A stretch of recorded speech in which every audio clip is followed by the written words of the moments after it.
नमस्कार बच्चों, एक बार फिर से आप लोगों का स्वागत है। बिना बातें अपना पूरा इंट्रोडक्शन न देते हुए हम आज फिर से काम की बात पे ही आ रहे हैं। आज हम आपको स्टार्ट करने जा रहे हैं काइनेमेटिक्स। मोशन तो जो है 9th क्लास में बताते हैं आपको। काइनेमेटिक्स का पहला भाग हम आपको इसमें पढ़ाने वाले हैं, मोशन इन स्ट्रेट लाइन। फिर आपको इसका दूसरा भाग पढ़ाएंगे, मोशन इन प्लेन। एक्चुअली ये दोनों ही मोशन वन डायरेक्शन या 2 डायमेंशंस में हो रहे हैं। अब पहले ही इसको समझिए, मोशन को डिफाइन करने का जो तरीका है वो आप 9th में समझिए।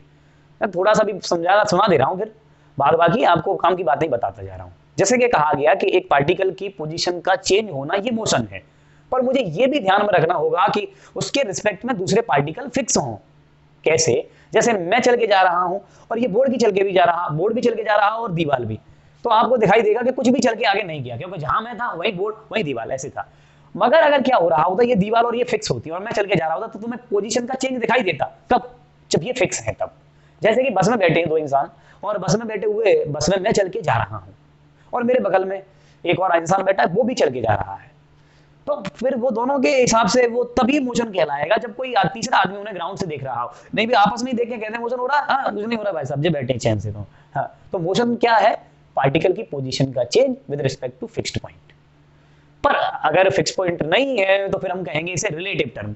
तो पहले रिलेटिव से ही इसकी शुरुआत की जाती है। तो फिर ये जो चीज है मोशन, वो डिपेंड कर रही है कि आप सिचुएशन को ऑब्जर्व कहां से कर रहे हैं। जिस जगह से ऑब्जर्व करते हैं तो मोशन में पहली बात आती है बच्चों कि कहां से ऑब्जर्व कर रहे हो, और उसे कहते हैं frame of reference. Frame of reference क्या है? जहां से चीजों को ऑब्जर्व किया जा रहा है, यानी कि यहां ऑब्जर्वर बैठा है। ऑब्जर्वर याद रखना, हम पूरे जो दोनों चैप्टर होंगे उसमें ये ध्यान रखेंगे कि ऑब्जर्वर कोई सवाल करने वाला है। आप जहां से सवाल को करेंगे, क्योंकि ये पूरा रिलेटिव टर्म है और रिलेटिव आपकी चीजों को आसान बनाएगा। इसका लास्ट भाग हम आपको रिलेटिव इन 2 डायमेंशन पढ़ाएंगे मोशन में। पर ये ध्यान रखना कि अब जब भी अभी मोशन स्टार्ट हो रहा है, ये चीज आपको बहुत ध्यान में रखनी है। फ्रेम ऑफ रेफरेंस, यहाँ पे ऑब्जर्वर बैठा होगा और वही जो फ्रेम से ऑब्जर्वर बैठ के सवाल को कर रहा होगा। आप समझ लीजिए ये ऑब्जर्वर है, यही एक पढ़ा लिखा पूरा इंसान है, इसे पूरी फिजिक्स आती है, इसमें कोई वजन नहीं है। आज से ये मान के चलेंगे मासलेस, बहुत छोटा सा इंसान है, फिजिक्स का बहुत बड़ा जानकार है। फ्रेम ऑफ रेफरेंस वहां पर रहेगा, वहां पर ही ऑब्जर्वर बैठा होगा। हम इसका कोई मास नहीं मानेंगे, हम इसका कुछ भी कंसीडर नहीं करेंगे, बस ये मान के चलेंगे कि कहीं पे भी बैठ जाएगा। एक टायर चल रहा होगा तो टायर पे वो बैठ जाएगा जी, है गाड़ी चल रही है गाड़ी पे, पत्थर घूम रहा होगा छोटा सा, उस पर भी बैठ जाएगा। तो ये सारी की सारी चीजें हमें आज से मान के चलनी है मोशन के बारे में। तो ये ध्यान रखना आप, ये मासलेस है, इसमें और बहुत सारी चीजें हैं कि ये पढ़ा लिखा है, ऐसे इतना ध्यान रख लीजिए कि कहीं पे भी एडजस्ट हो सकता है। बीआईबी अंडरवियर है, कहीं पे भी एडजस्ट हो सकता है, कहीं भी एडजस्ट हो सकता है, ये ध्यान रखना। चलो फिर इसमें आगे काम की बात शुरू करते हैं। कभी भी मोशन हो रहा हो 2 फिक्स्ड पॉइंट के रिस्पेक्ट में, पहले मोशन को 2 भागों में बांट के पढ़ा रहा हूं आपको। एक्चुअली 3 भागों में बांट रहा हूं, पर 2 ही भाग अभी पढ़ने हैं, 1 dimensional, 2 dimensional and 3 dimensional. 1 dimensional motion क्या होगा? ये सिर्फ एक डायरेक्शन में होगा। जैसे कि रोड पे हो रहा हो तो रोड पे आप सीधे स्ट्रेट एक ही लाइन में चलेंगे, ठीक है? तो मोशन ऑन अ रोड, या फिर हम इसे कह सकते हैं स्ट्रेट लाइन मोशन, या फिर एनसीईआरटी की किताब में चैप्टर दिया जाएगा मोशन इन स्ट्रेट लाइन। ठीक 2 डायमेंशन में जो मोशन हो उसे कहते हैं मोशन इन प्लेन।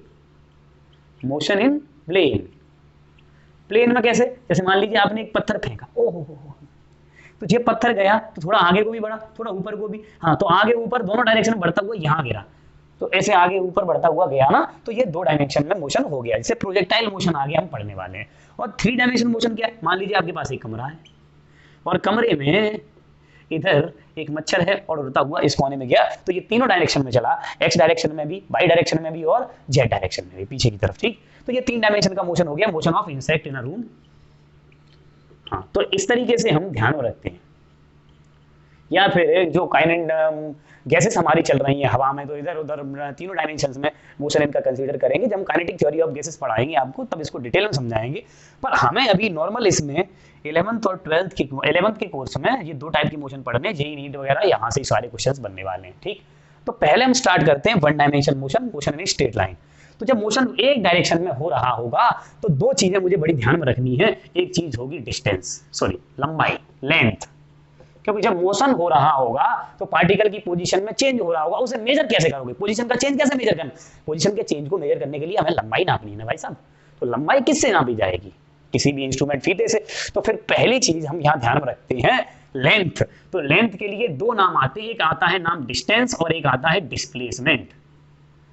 तो दो चीजें मुझे बड़ी ध्यान में रखनी चाहिए, एक डिस्टेंस और डिस्प्लेसमेंट, ये दोनों में लेंथ नाप रहा हूं तो मोशन का पहला फैक्टर क्या है, लेंथ, और लेंथ में डिस्टेंस और डिस्प्लेसमेंट। ठीक, ये हमें पढ़ना है।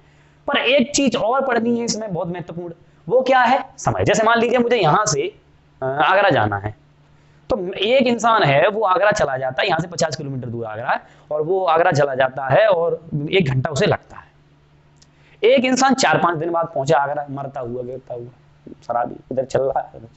तो अब आप इन दोनों चीजों में क्या देखेंगे कि दोनों पहुंचे तो 50 किलोमीटर ही लेंथ कवर करके हैं, मगर एक ने समय लिया है ज्यादा, एक ने समय लिया है कम। तो फिर जिसने समय कम लिया, क्या हम उसे बढ़िया क्वालिटी का मोशन कहेंगे? जिसने समय ज्यादा लिया उसे घटिया क्वालिटी का मोशन कहेंगे। इसीलिए मोशन को घटिया या बढ़िया क्वालिटी का न कह करके फिजिक्स की भाषा में इसमें एक चीज से डिफाइन करते हैं, टाइम से। तो यहाँ पर पूरे मोशन में हमें दो ही बातों का ध्यान रखना है, एक लंबाई का और एक समय का। ये दो ही डायमेंशन से पूरा मोशन पढ़ा जाएगा आगे का, पर इनके बारे में सही जानकारी मुझे होनी चाहिए। तो पहले मोशन को पढ़ते समय मैं दो चीजें आपको बताना चाह रहा हूं, टाइम पे भी ध्यान नहीं दे रहे। तो अभी हम बात करेंगे डिस्टेंस एंड डिस्प्लेसमेंट की। ठीक, जैसे मान लीजिए मुझे एक पोजीशन ए से बी पोजीशन पर जाना है, जैसे मुझे अपने आगरा से बाहर, मेरा गांव वहां पहुंचना है मुझे, तो मैं क्या करूंगा कि हो सकता है कि मैं चलते हुए ऐसे मेरा मन नहीं मान रहा, फिरोजाबाद, सिकोहाबाद, ओहो सिकोहाबाद में बता नहीं रहा हूँ कौन रहता, चलो फिर आगे आते हैं, यहां से मैं इटावा गया और ऐसे घूमता हुआ वहां पहुंचा। ऐसा भी हो सकता है, पर मेरा नहीं मन मान रहा, अब की बार में मुरैना, अम्बा, भिंड, ऐसे करके होते हुए, तुमने ये सारे नाम हो सकता है सुने हो ना सुने हो, ऐसे में उल्टी सीधी जगहों के नाम लेना हो, समझ लो फालतू की जगह, कभी जाना मत कर। हाँ, मुझे जाने देना।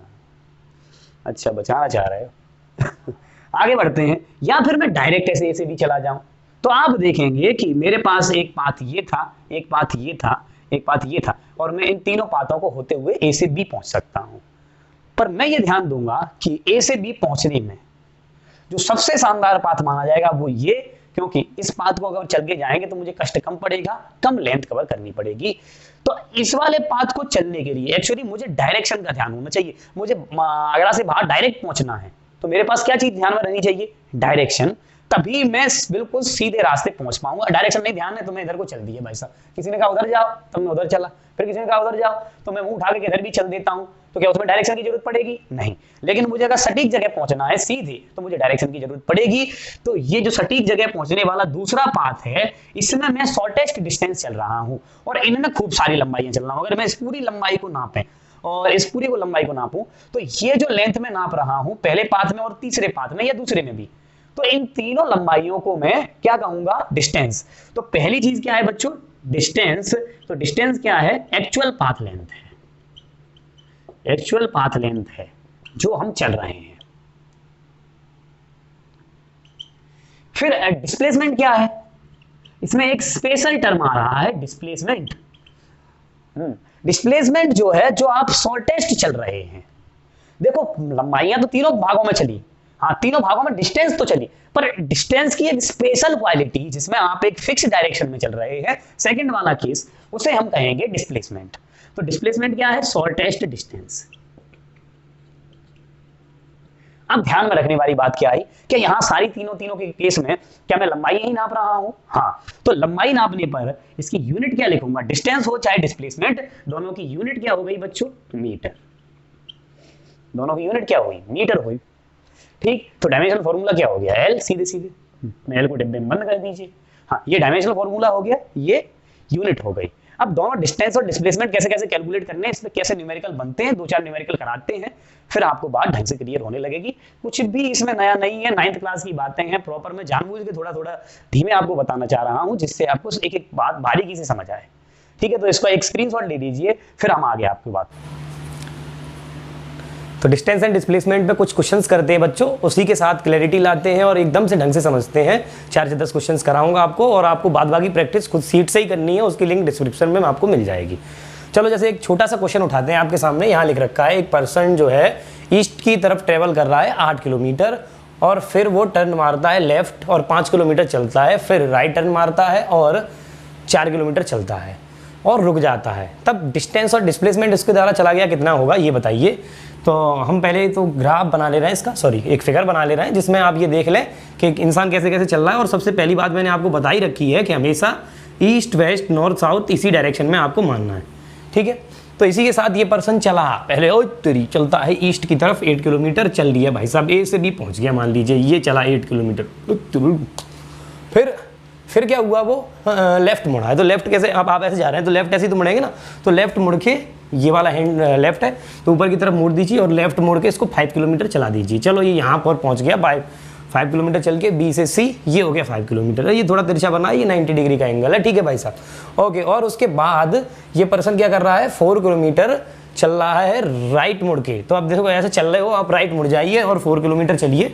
चलो मैं राइट मुड़ के 4 किलोमीटर चलता हूँ और यहाँ पर रुक जाता हूँ, ये डी पर पहुँच गया। तो देखो आपका पहली बात तो डिस्टेंस क्या हुआ बच्चों, 8 ये 5 ये 4 ये 9 8 17 किलोमीटर।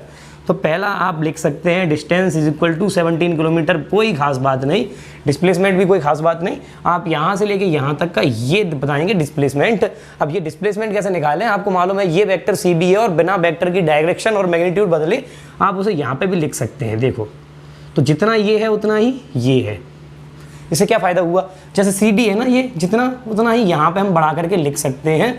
तो ये भी 4 हो गया बच्चों और ये भी 5 हो गया। तो ये नीचे वाला कितना हुआ 12 और ये कितना हुआ 5। तो ये आप देख लीजिए एक बड़ा राइट एंगल ट्राइंगल बन गया है और उसमें पाइथागोरस लगा दीजिए। यानी कि आप लिख सकते हैं इस पॉइंट को अगर x मान लिया जाए तो ax का स्क्वायर प्लस xd का square is equal to ad का स्क्वायर। और इस प्रकार से आप ये ad डिस्प्लेसमेंट निकाल सकते हैं भाई साहब। देख लीजिए ax स्क्वायर कितना दे रखा है आपके पास, ax है 12 यानी 144 प्लस xd है आपका 5, तो फिर इसको 25 कर दीजिए स्क्वायर करके। ad स्क्वायर आपको निकालना है तो ad स्क्वायर की वैल्यू निकाल लीजिए, 144 और 25 ये हो गया 169 और इसका अंडर रूट कर दीजिए, वो आएगा आपका ad यानी कि आ गया आपका 13 किलोमीटर। तो आपको क्या समझ आया, शॉर्टेस्ट चलने में आपको 13 किलोमीटर चलना पड़ा, अन्यथा 17 किलोमीटर चलना पड़ा। तो ये होता है डिस्टेंस और डिस्प्लेसमेंट का बेसिक अंतर। थोड़े थोड़े क्वेश्चनों का लेवल बढ़ाते चल रहे हैं ये बेसिक क्वेश्चंस के साथ ही। मुझे उम्मीद है कि आपको डिस्टेंस और डिस्प्लेसमेंट का थोड़ा थोड़ा अंतर आपको समझ में आ रहा होगा। 4 से क्वेश्चन करेंगे और सीट के क्वेश्चन जरूर करते रहें, बिना क्वेश्चन के बच्चों कुछ नहीं होगा। कोई भी एग्जाम में बैठे प्रैक्टिस के अलावा कुछ भी काम में नहीं आएगा। आपकी बार क्वेश्चंस के लेवल को थोड़ा सा बढ़ाते हैं। अब की बार क्वेश्चन कैसा दे रखा है बच्चों, ऐसे क्वेश्चंस के लिए सबसे पहला काम आप जितना बढ़िया फिगर बनाना पाएं उतना बना के चलें, उसके बाद क्वेश्चन ट्राई करें। फिगर बनाने से क्या एकदम से क्लैरिटी आ जाती है कि क्वेश्चन में आखिर पूछा गया है। तो मैं फिगर बनाना स्टार्ट करता हूं, फिर से वही ईस्ट वेस्ट नॉर्थ साउथ आपको पता ही चल गया है कैसे कैसे लेना है। चलिए फिर लेते हैं, ठीक। इन्होंने कहा कि a person travel toward west और आफ्टर ट्रेवलिंग 1 किलोमीटर, तो पहले वेस्ट की तरफ 1 किलोमीटर चला लीजिए। चलो मान लो यहाँ पे चलाया ओ से ए के पास, ठीक है। तो फिर 1 किलोमीटर चलने के बाद ये 37 डिग्री साउथ ऑफ वेस्ट, तो इधर की तरफ वेस्ट है बच्चों, तो वेस्ट का साउथ वाला भाग। तो मैंने आपको पहले ही समझा रखा है कि वो डायरेक्शन इधर की तरफ आएगी और ये चला है 5 किलोमीटर ऐसे करके 37 डिग्री एंगल बना करके साउथ ऑफ वेस्ट की तरफ, साउथ इधर है नीचे की तरफ, ठीक, ओके। फिर देखिए ये 5 किलोमीटर चला हुआ है। अब ये कहाँ पहुँच गया, जहाँ पर भी पहुँच गया, मान लीजिए ओ से ए से यहाँ बी पहुँच गया। आपसे कहा गया है कि अब डिस्टेंस और डिस्प्लेसमेंट बताइए यहाँ तक का। तो एक्चुअली आप ये बात नोटिस कर पाएंगे कि ये तो है आपका डिस्प्लेसमेंट ओ बी वेक्टर, और ये ओ ए और ये ए बी ये आपका दे रखा है डिस्टेंस। तो आप डिस्टेंस निकाल सकते हैं, ये 1 किलोमीटर और ये 5 किलोमीटर।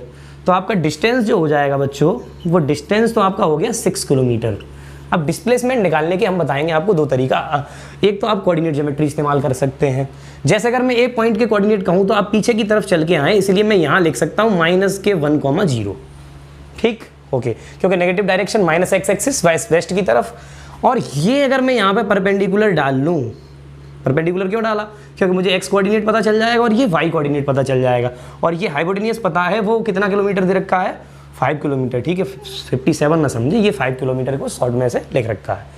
तो देखिए अगर मैं ये बेस पता लगा लूँ इस ट्राइंगल का जो पलटा हुआ बना है और ये परपेंडिकुलर पता लगा लूँ, तो एक्चुअली मैं क्या पता लगा रहा हूँ, y कोऑर्डिनेट और x कोऑर्डिनेट। तो यहाँ से यहाँ तक एक तो हो ही गया, अब बचा कुछ ये बेस और पता लगा ले रहा हूँ। तो मैं पहले बेस के लिए क्या लगाऊंगा बच्चों, cos theta is equal to base upon hypotenuse, जो कि आपको 5 दे रखा है, और cos 37 की वैल्यू कितनी दे रखी है, cos थीटा 37 है तो 4/5 हो गया 37, और वो कितना हो गया बच्चों, बेस अपॉन हाइपोटेनियस, 5 से 5 कैंसिल, तो बेस की वैल्यू आ गई आपकी 4 किलोमीटर। तो इधर आप इस पॉइंट के कोऑर्डिनेट अगर लिखना चाहें एक्स पॉइंट की, तो एक्स कोऑर्डिनेट ये आपका हो गया 4 ये और 1 ये, यानी कि -के5,0। ठीक, अब ये अगर आप कैसे भी करके परपेंडिकुलर निकाल लें ये वाला, तो वाई कोऑर्डिनेट भी आपको मिल जाएगा। चलो परपेंडिकुलर निकालने का इस राइट एंगल ट्राइंगल में आपको तरीका मालूम है, बिल्कुल साइन थीटा लगा दीजिए, sine theta is equal to perpendicular upon hypotenuse, जो कि आपका 5 दे रखा है, और 37 डिग्री के एंगल पे साइन की वैल्यू कितनी होती है बच्चों, 3/5 is equal to perpendicular upon hypotenuse. ठीक, ये साइन की वैल्यू हो गई, तो 5 से 5 कैंसिल कर दीजिए, तो परपेंडिकुलर आ गया आपका 3 किलोमीटर। अब आपको क्या पूछा गया है, डिस्प्लेसमेंट, तो ये 3 आया है ना, वो नेगेटिव डायरेक्शन है, इसलिए हम बच्चों इसको लिखेंगे एक्स कोऑर्डिनेट तो -के5, वाई कोऑर्डिनेट -के3। अब चलना जिस जगह से शुरू हुए हो वो जगह आपने क्या मान रखी है, ओरिजिन। तो आपको अगर ये डिस्टेंस निकालना है, ये क्या यही डिस्प्लेसमेंट है, शॉर्टेस्ट डिस्टेंस, तो आप कोऑर्डिनेट ज्योमेट्री में क्या लगाएंगे, डिस्टेंस फॉर्मूला, जो कि होता है √(x2 - x1) का whole square plus y2 - y1 का होल स्क्वायर। तो अब ये देख लीजिए, आपको मालूम है कि x1 और y1 के कोऑर्डिनेट तो 0,0 हैं, और x2 y2 के कोऑर्डिनेट -के5, -3 है। तो इस तरीके से आप निकाल पाएंगे -के5, वो -0 का होल स्क्वायर प्लस -के3 - 0 का होल स्क्वायर, और पूरे का ये अंडर रूट लगा देंगे बच्चों। ठीक, अब आप देख लीजिए, ये 25 हो गया, माइनस का स्क्वायर करने पे तो प्लस ही हो जाएगा। ओके, और ये कितना हो गया बच्चों, 9, और पूरे का अंडर रूट। ओके, तो ये हो गया आपके पास 1 और 4 5, और ये हो गया आपका -3, तो इनका स्क्वायर हो गया 9, तो ये हो गया आपका डिस्टेंस √34। ठीक, एक तरीका तो ये रहा। एक तरीका आपके पास वेक्टर के रिजल्टेंट वाला है, under root (a² + b² + 2ab cos theta), इससे भी तो 2 वेक्टर का सम मिलता है बच्चों। तो आपके पास डिस्प्लेसमेंट के भी तो 2 वेक्टर ही हैं, एक OA वेक्टर है और एक AB वेक्टर है। देखिए, और 2 वेक्टरों के बीच में एंगल कौन सा होता है, जो उनकी हेड और हेड के बीच में, तो एक की हेड इधर जा रही है, एक की हेड इधर, तो वेक्टरों के बीच एंगल 37 दे रखा है। और एक वेक्टर ये दे रखा है 1 किलोमीटर, तो 1 का स्क्वायर कर दीजिए। दूसरा वेक्टर ये आपका 5 किलोमीटर, तो 5 का स्क्वायर कर दीजिए। फिर 2 × 1 × 5। ठीक, अब एंगल कितना दे रखा है, 37, तो cos 37 की वैल्यू होती है बच्चों 4/5, और इस पूरे का अंडर रूट कर दीजिए, यही आपका R आ जाएगा, यानी कि नेट डिस्प्लेसमेंट आ जाएगा।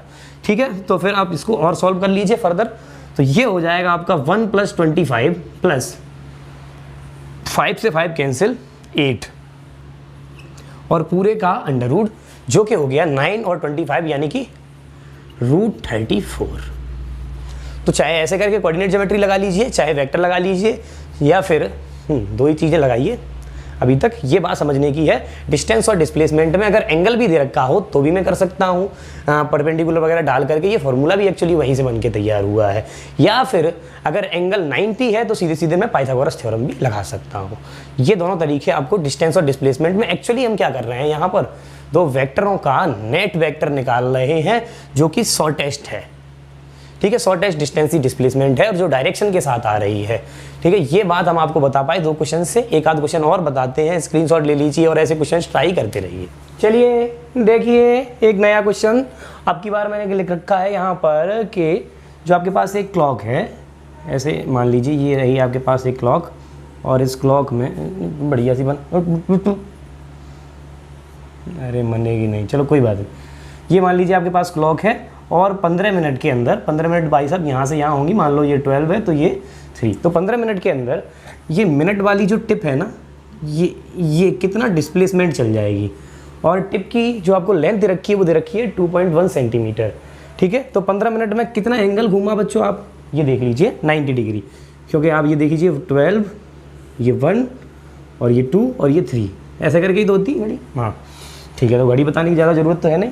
तो 15 मिनट में कितना एंगल डिस्प्लेसमेंट आप निकाल सकते हैं। ये 90 डिग्री का एंगल था, तो ये होगा आपके पास डिस्प्लेसमेंट। और अगर हम टोटल डिस्टेंस देखें तो सुई की टिप जो है ना, मिनट एंड वाली टिप, उसमें इतना डिस्टेंस चला होगा और इतना डिस्प्लेसमेंट चला होगा। तो आप देख लीजिए, यहाँ पे 12 पे थी मान लीजिए, और वहाँ से कितने पे आ गई, 3 पर। तो ये 2.1 सेंटीमीटर है इसकी लेंथ, और ये भी 2.1 सेंटीमीटर है। तो आपको जो डिस्प्लेसमेंट निकालना है वो ये निकालना है।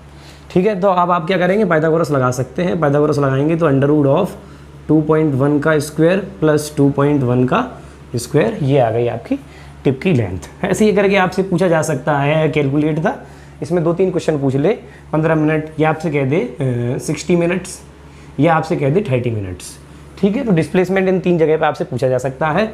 तो एक बार 60 मिनट्स में तो क्या घूम के वापस वहीं आ गए, तो आप 60 मिनट में कहेंगे, पहला 15 मिनट में तो ये डिस्प्लेसमेंट है, आपको सॉल्व कर लेना है। आप चाहिए तो ऐसे कर लीजिए सॉल्व, अंडर रूट ऑफ 21/10 का होल स्क्वायर प्लस 21/10 का होल स्क्वायर और इसका अंडर रूट, तो ये डिस्प्लेसमेंट हो गया कितने में, 15 मिनट में। ठीक है, तो आप इसको सॉल्व कर लीजिए, ये 441 आ जाएगा डिवाइडेड बाई 100 और ये भी 441 आ जाएगा डिवाइडेड बाई 100 और पूरे का अंडर रूट। इसमें से अगर 100 कॉमन निकाल लेंगे तो ये यहाँ पर आ जाएगा बाहर 1/10 और यहाँ पे आप 2.1 को ही बाहर निकाल लीजिए, तो ये 21 यहाँ पे आपके बचेंगे, तो यहाँ पर √2 बचेगा बस। और वहीं आप कह देते 2.1 को स्क्वायर में से 2.1 बाहर निकाल लीजिए, तो ये आप कह सकते हैं 2.1 √2 सेंटीमीटर है आपका डिस्प्लेसमेंट। ये डिस्प्लेसमेंट कितने मिनट में है, 15 मिनट में। अब आपसे एक क्वेश्चन इसमें कह दिया जाए 60 मिनट्स में, तो 60 मिनट में ये सुई घूम के वहीं आ जाएगी, तो 60 मिनट में डिस्प्लेसमेंट क्या हो गया, डिस्प्लेसमेंट इन 60 मिनट क्या आ गया बच्चों, 0, क्योंकि वहीं घूम के फिर वापस आ गए। ठीक, और 30 मिनट में आपसे कहा गया, तो 30 मिनट में ये सेमी सर्कुलर भाग यहाँ से आप यहाँ आ गए 12 से 6 पर, तो 30 मिनट का डिस्प्लेसमेंट आप बता दीजिए क्या हो जाएगा, 2r यानी कि 4.2 सेंटीमीटर, ये आ गया आपका 30 मिनट्स में। तो इस प्रकार से सर्कुलर मोशंस में भी आपसे डिस्टेंस और डिस्प्लेसमेंट पूछे जा सकते हैं, कोई खास बात नहीं है। आपसे पूछा जाता 45 मिनट में बताइए, तो 45 मिनट में आप यहाँ से यहाँ आ जाते तो डिस्प्लेसमेंट यही हो जाता वापस, 45 मिनट में हो जाता आपका ये, क्योंकि ये भी 2.1 है और ये भी 2.1 है, तो ये हाइपोटेनियस जो हो जाती वो हो जाती 2.1 √2। तो ऐसे 15 मिनट, 60 मिनट, 30 मिनट या किसी और में पूछ ले। ठीक, एक छोटा सा क्वेश्चन में चलो मान लो आपसे ऐसे पूछ लो, ये क्लॉक है, अब बताइए आप 20 मिनट में डिस्प्लेसमेंट बताइए, तो आप यहाँ गए और यहाँ पहुँच गए, तो देखिए ये एंगल कितना है आपके पास, हर एक 5 मिनट का एंगल 30 डिग्री होता है, तभी तो 15 मिनट में 90 डिग्री हुआ, तो ये 23 डिग्री ये रहा, 90 डिग्री ये रहा, तो आप ये डिस्प्लेसमेंट कैलकुलेट करेंगे बच्चों। ठीक है, अब ये डिस्प्लेसमेंट कैसे निकले, इसके लिए आप देख लीजिए, ये आपके पास 2.1 है और ये आपके पास 2.1 है। ठीक, अब आप क्या कर लीजिए, ये परपेंडिकुलर यहाँ पे डाल लीजिए ऐसे, ये टोटल एंगल 120 है, तो आधा एंगल 60 हो जाएगा, पूरा एंगल 120 है ये अंदर का, तो आधा एंगल ये 60 हो गया कि नहीं हो गया, क्योंकि आपको मालूम है कि ये आइसोसेलेस ट्रायंगल बन रहा है, परपेंडिकुलर डालना है तो बीचों बीच में से ही तो काटेगा इसको। तो फिर इस परपेंडिकुलर डालने से क्या फ़ायदा हुआ, आपके 2 हिस्से हो गए, एक ये x और एक ये x, तो ये 2x ही तो आपका डिस्प्लेसमेंट आया, और आपको ये मालूम है ये एंगल 60 दे रखा है, तो आप इस ट्रायंगल को देख लीजिए और इस ट्रायंगल में x की वैल्यू कैलकुलेट कर लीजिए। यहाँ ये 60 डिग्री है, ये कितना है बच्चों, 60 डिग्री। ठीक है, तो इस ट्रायंगल को आप देख लीजिए, इस ट्रायंगल में आप लिख सकते हैं क्या लिख सकते हैं बताइए, sin 60 परपेंडिकुलर अपॉन हाइपोटेनियस यानी x अपॉन 2.1। ठीक है, तो ये sin 60 हो गया √3/2 मल्टीप्लाई 2.1, ये x की वैल्यू आ गई बच्चों। अब आपको ये निकालना है ना डिस्प्लेसमेंट 20 सेकंड में, तो d20 लिखे दे रहा हूँ, तो उसको डबल कर दीजिए, x इधर और x इधर, तो 20 डबल कर दोगे ना, तो 2.1 मल्टीप्लाई √3 डिवाइडेड बाई 2 और मल्टीप्लाई 2, तो डबल होने के बाद 2.1 √3, ये आ गया आपके पास डिस्प्लेसमेंट 20 मिनट में। तो आप कितने भी मिनट में सर्कुलर मोशंस में डिस्टेंस निकाल सकते हैं, इसमें कोई खास बात नहीं, नॉर्मल आइडिया आपको होना चाहिए। तो मैंने आपको यहाँ पर 15 में, 30 में, 60 में, 20 में, इतने में आपको डिस्प्लेसमेंट निकालना सिखा दिया सर्कुलर मोशन में। अब एक सर्कुलर पर बेस्ड एक अच्छा क्वेश्चन करते हैं, फिर उसके बाद ये डिस्टेंस और डिस्प्लेसमेंट के टॉपिक में और अच्छी क्लैरिटी लाते हैं। चलिए एक स्क्रीनशॉट ले लीजिए, ऐसे क्वेश्चन ट्राई कीजिए। अब की बार वाला क्वेश्चन बहुत शानदार है, मेरी खुद की ज़िंदगी से जुड़ा हुआ है, क्योंकि जब मैं पहली बार खुद कोचिंग में गया था तो पहली बार कोई ऐसा क्वेश्चन था जो मुझ पे आया था और सर ने खड़ा करके कहा था कि बेटा आपका नाम क्या है, और दोस्तों की वीडियो में मैंने पहली बार एक हीरो वाली फीलिंग अपने अंदर ला के देखी और ये देखा कि हाँ मैं भी फिजिक्स के क्वेश्चन कर सकता हूँ। नहीं, उससे पहले तो मैं ऐसे स्कूल से गया था वहाँ पढ़ने, बाहर आगरा कोचिंग करने, तो मुझे ये भी पता नहीं चल रहा था 1 महीने तक तो क्लास में हो क्या रहा है, बस मैं तो जाता था खा के और एसी में आराम से सो जाता था। बाद में मुझे थोड़ा बहुत फील हुआ, फिर मैंने ये एक क्वेश्चन अपने मन से बैठ के कुछ ट्राई किया और पहली बार क्लास में से मुझ पे एक क्वेश्चन आ रहा था, तब मुझे लगा कि हाँ मैं भी सीख सकता हूँ फिजिक्स। तो वो क्वेश्चन ही मैं आपके सामने लिख रहा हूँ। मैंने कहा कि आपके एक व्हील है और उस पर ए मार्क कर रखा है और आपसे कहा गया इस ए का डिस्प्लेसमेंट याद कीजिए यदि ये जो व्हील है इसका हाफ रोटेशन हो जाता है। पहले आप देख लीजिए, मैं यहाँ पर इसको समझाने के लिए एक ए मैंने यहाँ पे बोतल के यहाँ लिख दी है। आप समझिए जैसे ही ये बोतल ऐसे करके रोटेट करती है ऐसे, और ऐसे आगे चलती है, ऐसे आगे चलती है, देखो तो यहाँ ए ऊपर पहुँच गई, आधा चक्कर हो गया, फिर देखो देखो पूरा चक्कर हो गया तो ये नीचे आ गई। ये ए लिखा है, आप ध्यान से समझिए। जैसे जैसे जैसे जैसे मैं रोटेट करता जा रहा हूँ, ये पीछे होते जा रहा है, पीछे होते जा रहा है, और ए नीचे आ जाती है जब पूरा चक्कर कंप्लीट हो जाता है। तो सिचुएशन कुछ ऐसी बनेगी बच्चों, मैं यहाँ आपके सामने बनाए दे रहा हूँ आधे चक्कर की सिचुएशन। ये आपका व्हील दे रखा है, ठीक। तो ये हाफ रिवॉल्यूशन का बताए दे रहा हूँ। जैसे मान लो आधे चक्कर के बाद ए यहाँ पहुँच जाएगी, बीच में कहीं ऐसे भी आ सकती है, देखो यहाँ पे भी आएगी कुछ समय बाद। कुछ समय बाद आप देखेंगे यहाँ के बाद और आगे जाके व्हील में वो ए उधर नीचे आएगी। तो आप देखेंगे ए का जो पाथ होगा वो एक्चुअली ऐसा पाथ होगा, ऐसा। तो ये पाथ आगे ऐसा और आगे स्लाइड होता हुआ जाएगा, और इस पाथ को साइक्लॉइड कहते हैं। और ये साइक्लॉइड पाथ आपको हम रोटेशन वाले चैप्टर में डिटेल में बताएंगे। पर यहाँ पे हमसे ये पाथ का ये डिस्टेंस नहीं पूछा गया। डिस्टेंस पूछा जाता तो बहुत कठिन, इस डिस्टेंस की वैल्यू एक्चुअली 4r आती, और पूरे साइक्लॉइड के वन चक्कर पूरे वन रोटेशन में ये पूरी की पूरी ये लेंथ चल के जो आती है ये 2πr आती है वहाँ से वहाँ पूरे चक्कर में। लेकिन अब ये आधा है तो ये जो डिस्टेंस चली हुई आएगी सेंटर के द्वारा ये πr आएगी। तो सेंटर सीधे सीधे चलता है बच्चों, रोटेशन का ये केस है कि सेंटर ऑफ मास सीधे सीधे चलता है, और सेंटर ऑफ मास के खिलाफ सारे के सारे पार्टिकल जो हैं वो कर रहे होते हैं सर्कुलर मोशन। तो ऐसे करके मोशन हो रहा होता है रोटेशन। हम आगे उसको बहुत डिटेल में आपको पढ़ाने वाले हैं। रोटेशन पूरा चैप्टर है रिजिड बॉडी डायनेमिक्स नाम से, पर वो ये वाला पार्ट जो है वो काफ़ी कॉम्प्लिकेटेड है, वो आपको डिटेल में समझ आ जाएगा, कोई फिर ज़्यादा इश्यू नहीं रहेगा उसका।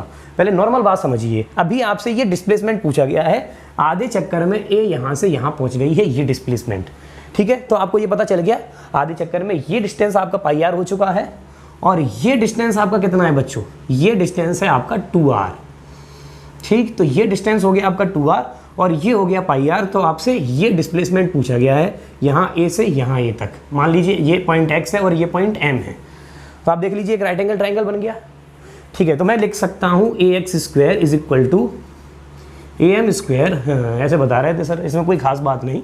उस समय पर ये इमेजिन कर पाना थोड़ा सा कठिन हो रहा था, पहली बार कोई क्वेश्चन ऐसा देख करके।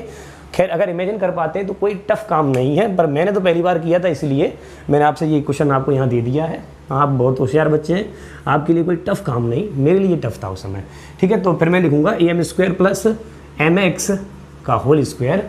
फिर देखिए मैं ये डिस्प्लेसमेंट यहाँ से यहाँ तक का कैलकुलेट कर सकता हूँ, तो ये हो जाएगा आपका πr का होल स्क्वायर प्लस ये हो जाएगा आपका 2r का होल स्क्वायर और पूरे का बच्चों अंडरवुड, और ये हो जाएगा आपका ax यानी कि डिस्प्लेसमेंट, ठीक है। तो आप इसमें से चाहो तो r बाहर निकाल लग सकते हैं, तो अंदर बचेगा पाई स्क्वायर अब प्लस 4,